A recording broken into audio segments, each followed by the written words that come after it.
Мы приветствуем здесь Дениса, с вами Вячеслав, компания LMI. Денис – это наш финансированный трейдер. Привет, Денис. Да, здравствуйте. Мы рады его приветствовать. Не так давно он вывел у нас... Сколько Денис последний раз вывел? Последний 2,5. А всего? Получилось 5 уже, 2 по 2,5. Ага.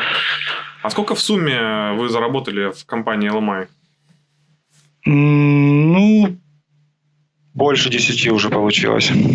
Порядка 13 тысяч, насколько я помню. Да, плюс-минус, там точно не скажу, но где-то так. Окей. Денис, начнем с обычных вопросов.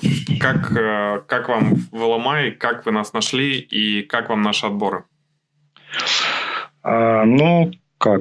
Все хорошо, по порядку. По поводу, как нашел.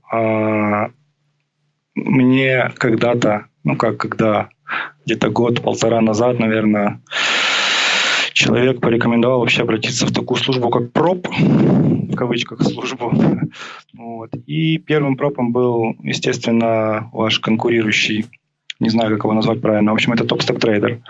Я имел с ним дело, проходил там тоже отборы, но тогда я еще был совсем зеленый, что ли, в общем. И, естественно, все это дело потихонечку проваливалось. Но я на этом учился. И потом, честно говоря, абсолютно случайно встретил в интернете канал, даже не помню, как он называется. Там человек говорил про, естественно, про трейдинг, и про топ-степ, и про LMI. И я начал гуглить, и вышел на вас. Ознакомился с условиями, и решил попробовать. И с вами сейчас до сих пор. Отлично. Из вашего трейд-репорта видно, что вы уже успели довольно много наторговать на финансированном счете. Это 29 торговых дней, начиная с 20 сентября, и по сей день вы у нас торгуете. Расскажите, как у вас впечатление о торговле на финансированном счете? Отличается ли это как-то от отборов или все то же самое? Как сказать, в какой-то степени, конечно, отличается, но даже на отборе все равно проявляются какие-то нервы определенные. Финансирование, да, оно более такое, даже не знаю, правильно сказать, жесткое, что ли, по нервам и по состоянию. Но отборы тоже, если постоянно проходить отборы, это тоже много денег, и не хотелось бы их постоянно вливать. Поэтому тоже нервничаешь, переживаешь.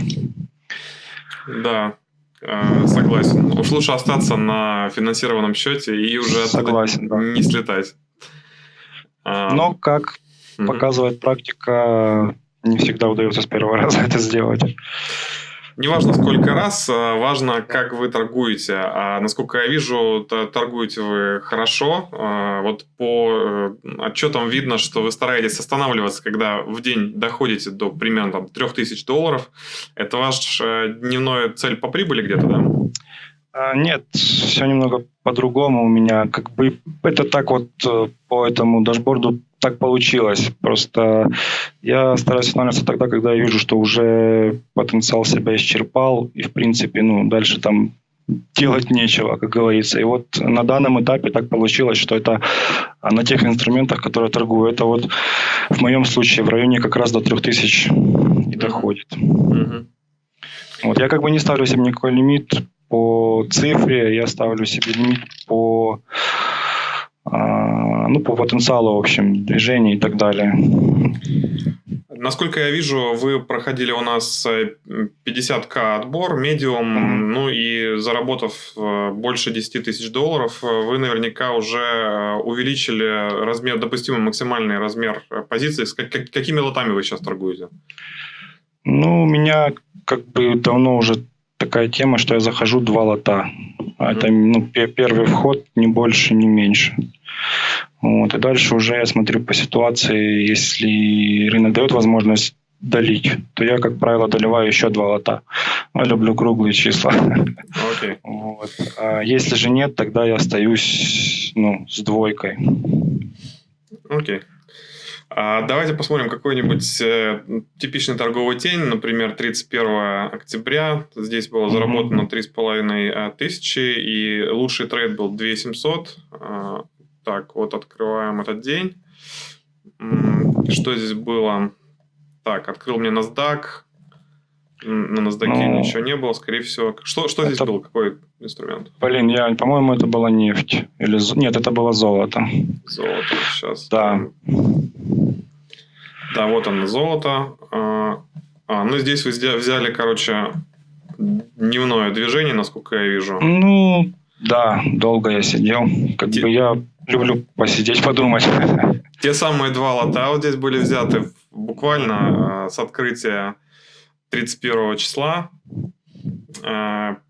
Так, здесь я смотрю, был выход 2 лотов, а доливку я пока что-то не вижу. Так. Это как раз была доливка. Это и была доливка, все понятно. Да. Я думал, это было... Да, все правильно. Значит, первый заход в 0.16, доливочка где-то в 6 утра по Чикаго, и выход, когда уже понятно стало, что золото флетит, дальше не пойдет, лимит движения исчерпан. Да. Ну и плюс, перенос через ночь не практикуется, поэтому тут вынужденная ситуация. Да, закрылись вы где-то как раз вот перед самым-самым закрытием чикагской сессии. Окей. Как видите, 3500 долларов было заработано 4 контрактами на золоте в этот день. Можно посмотреть еще какой-нибудь день. Давайте возьмем неудачный день, для примера. Ближайший, там, это 29 число. Посмотрим, как вы берете стопы. Так, что здесь было? Вот скорее всего, тоже либо золото, либо нефть.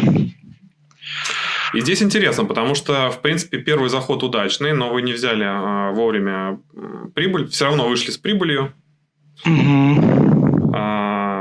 Попытка вторая зайти тоже не стали досиживать. Ну и уже третью вышли по безубытку, поняли, что...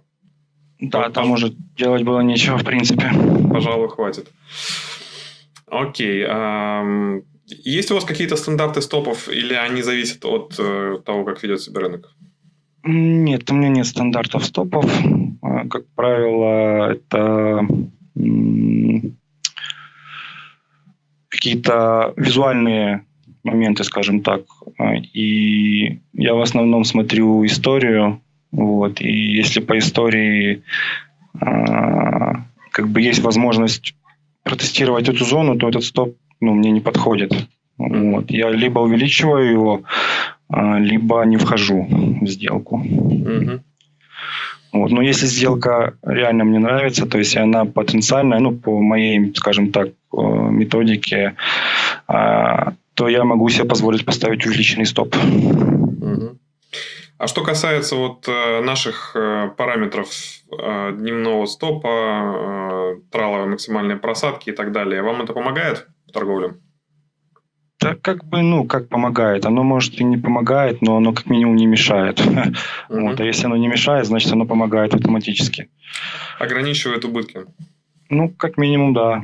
Потому что хотелось бы иногда на всю котлету как залететь, потому что, в общем, играть с эмоциями опасно, поэтому это ограничение убытков очень полезно. Бывает, не повезет там, или где-то затупил, или еще что-то, и уже в середине дня ты исчерпал все свои возможности. И все, сидишь, ждешь завтра. А так мог бы зайти и исчерпать в двойную дозу на эмоциях. То есть, это хорошо, это помогает. Окей, да. Я всегда говорю, что торговать в пропе хорошо как минимум, потому что ты не рискуешь своими, но еще хорошо, потому что за тобой следит автоматизированный риск-менеджер и рулит. Да, когда у тебя уже есть свои, тебе не дают их все слить. Да. Я смотрю, что помимо золота вы торгуете другие инструменты, индексы, нефть. Это скажем, не то, что я их торгую. Вообще основные пока что мои инструменты – это золото, нефть. Я не распыляюсь на все подряд. А индексы и фунт – это так, точечно, скажем, попытки взять какое-то движение, и они всегда получаются неуспешны. Вот. Также меня часто спрашивают, каким образом улучшить трейдинг, какие показатели должны быть, если трейдер торгует хорошо. Вот смотрите, здесь у нашего трейдера явно видно, что в среднем длина его выигрышной сделки длиннее практически в 3 раза, чем убыточная сделка. То есть он быстрее кроет убытки, чем прибыли. Вот. Не засиживайтесь в убытках, короче говоря. Всем такой совет. Да, согласен. Что еще? Какой еще совет дадите? Ну, как сказать, какой совет? Ну, первое, самое важное, это зависит еще от стратегии, которую человек выбирает для себя. Например, там скальпинг. Я вообще ничего не могу сказать про скальпинг, потому что он, против ничего не имею, но мне он не зашел.